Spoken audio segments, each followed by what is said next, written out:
시청자 여러분 안녕하십니까? VOA 뉴스투데이 시작합니다.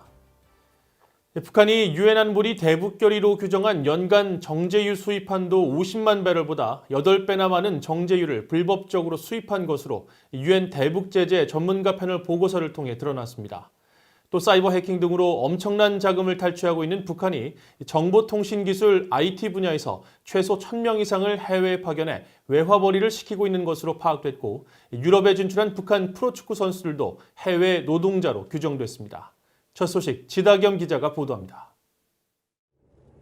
북한이 중국 영해에서 불법적으로 정제유를 환적하는 모습으로 적발돼 유엔 안보리에 보고된 사진입니다. 북한의 대표적인 불법 환적 장면 중에 하나입니다. 유엔 안보리 대북제재위원회 산하 전문가 패널은 17일 공개된 연례 최종 보고서를 통해 이 같은 사실들을 밝히면서 북한이 불법 환적뿐 아니라 외국 선적 선박들이 남포항에 직접 들어오게 해 정제유를 수입한 정황 사진도 공개했습니다. 셀리니로와 티안유 등이 지난해 1월부터 10월까지 10개월 동안 깃발을 내리고 입항하는 등 제재 회피 방식으로 64회 드나들면서 정제유 약 400만 배럴을 북한이 사들인 것으로 추산했습니다. 안보리 결의로 규정된 한도 50만 배럴의 8배가 넘는 양입니다.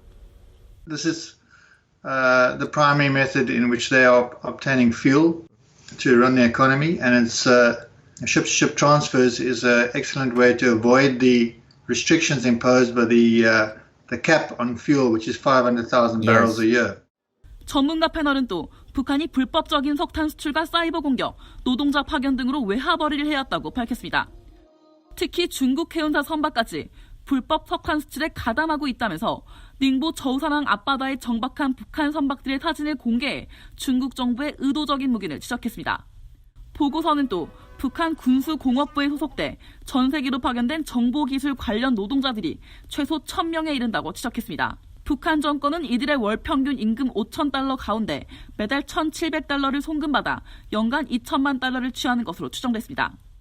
또 최근 몇 년간 북한은 금융기관과 가상화폐 거래소에 대한 해킹 공격을 크게 늘리고 있으며 공격 수법은 더 정교화하고 있다고 지적했습니다. 전문가 패널은 또 유럽 프로축구 리그 등에서 뛰고 있는 북한의 한광성, 박광룡, 최성혁 등 3명도 외화벌이 해외 노동자로 규정하고 이들이 지난해 12월 20일 노동자 송환 기한을 넘기면서 대북 결의를 위반하고 있다는 점을 분명히 했습니다. 유엔 안보리 산하 대북제재위원회 전문가 패널은 또 북한은 벤츠 등 고급 외제 차량과 위스키 등 사치품들을 여전히 불법 수입하고 있다면서 지속적인 대북제재 위반 행위를 지적했습니다. VOA 뉴스 지다겸입니다. 미국 국무부는 북한의 지속적인 핵 개발은 국제사회가 용납할 수 없는 위협이라면서 비핵화 협상 복귀를 거듭 촉구했습니다.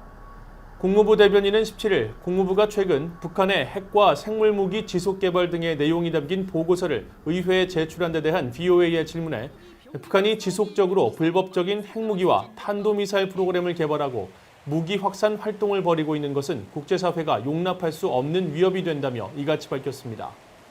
국무부 대변인은 이어 북한은 도발을 멈추고 유엔 안보리 결의에 따른 의무를 이행하며 동시에 실질적인 협상에 복귀해 완전한 비핵화를 성취하기 위한 그들의 역할을 수행할 것을 계속 촉구한다고 강조했습니다. 한국 국회의원 선거에서 북한의 체제 전환을 촉구하던 탈북민들의 당선이 연일 주목받고 있습니다. 미국 내 단체들은 잇따라 성명을 내면서 탈북민들이 새로운 역사를 만들었다고 평가하고 있고 유엔의 북한인권특별보고관과 전직 관리들은 이들의 활동으로 북한 수뇌부는 큰 불편함을 갖게 될 것이라고 전망했습니다. 김영권 기자가 취재했습니다. 미국의 민간단체들은 태영호 전 영국 주재 북한 공사와 꽃제비 출신 북한인권운동가 지성호 대표의 한국 국회의원 당선을 평가하는 성명을 잇따라 발표하고 있습니다. 워싱턴의 미 기업연구소 AI는 두 탈북민이 역사를 만들었다며 탈북민의 승리는 세계에서 가장 악랄한 스탈린주의 정권하에서 고통받는 수많은 북한 주민들에게 희망을 주는 것으로 모든 남북한 국민과 세계인들이 축하할 일이라고 밝혔습니다. 미국 민주주의진흥재단도 강남스타일 탈북민들 역사를 만들자란 제목의 성명과 함께 과거 태영호 전 공사가 워싱턴에서 이 단체와 인터뷰한 영상을 올렸습니다. North Korea is not the subject of destruction, but it should be the subject for change. 뉴욕에 본부를 둔 국제인권단체 휴먼 라이츠 워치의 필 로버트슨 아시아 담당 부국장은 북한 인권 옹호자인 태영호 전 영국 주재 북한 공사의 선거 승리는 북한 인권을 위한 위대한 소식이라며 그의 당선을 축하했습니다. 그러면서 북한에 조직적으로 만연된 반인도적 범죄 추궁을 위해 태영호 공사와 협력하길 고대한다고 말했습니다. 대북 인권단체 링크는 성명을 통해 태영호 당선인은 북한 엘리트들에게 그들도 정권에 등을 돌리면 무슨 일이 벌어지는지 메시지를 보내길 희망했다며 새로운 역사가 만들어졌다고 평가했습니다. Shows the people in the regime who've served in positions like Tae Young-ho, it clearly shows them that they have a future in a united Korea if they stop supporting a regime that's committing crimes against humanity.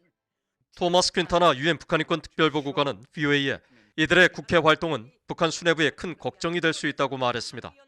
Because once you go into politics, you will become more active in your objectives, and it is clear from what Tam Chang-ho has said that his objective is to change in North Korea.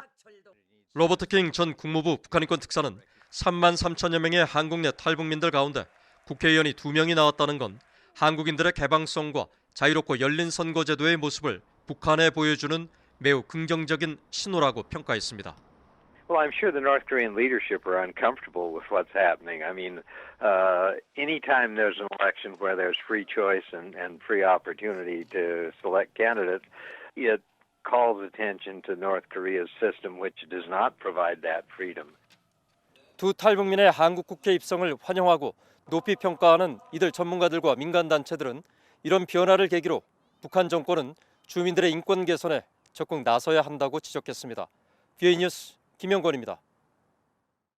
신종 코로나 바이러스 대유행 사태 여파로 올해 세계 경제가 3% 마이너스 성장을 할 것이며 지난 1930년대 대공황 이후 최악의 경기 침체를 겪을 것이라고 국제통화기금 IMF가 전망했습니다.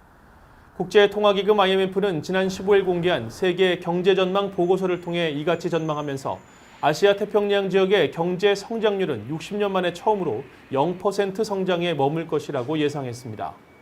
세계무역기구 WTO도 지난 8일 세계 무역 보고서를 통해 신종 코로나 바이러스 사태로 최악의 경우 올해 세계 무역이 32% 급락할 수 있다면서 모든 지역의 무역이 두 자릿수 감소하고 특히 북미 아시아 지역이 가장 큰 타격을 입을 것이라고 분석했습니다.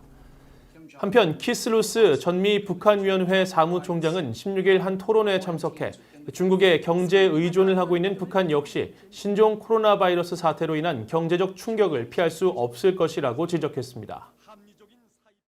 대북 제재를 담당하고 있는 미국 재무부 소속 고위 당국자가 북한 등에 대한 제재가 인도적 지원을 방해하지 않도록 할 것이라고 거듭 강조했습니다.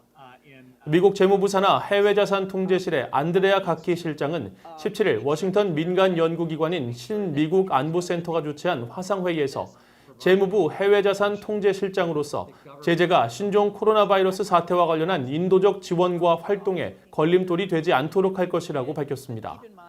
또 재무부는 지난 9일 성명을 통해 북한과 이란 등 코로나 바이러스의 영향을 받는 국가들에 대한 인도적 지원을 지지하는 성명을 발표했다는 점을 상기시켰습니다.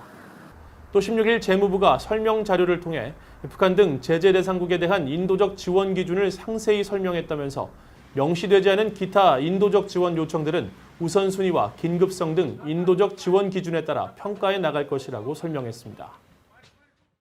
이상으로 VOA 뉴스투데이를 마칩니다. 시청해주신 여러분 고맙습니다.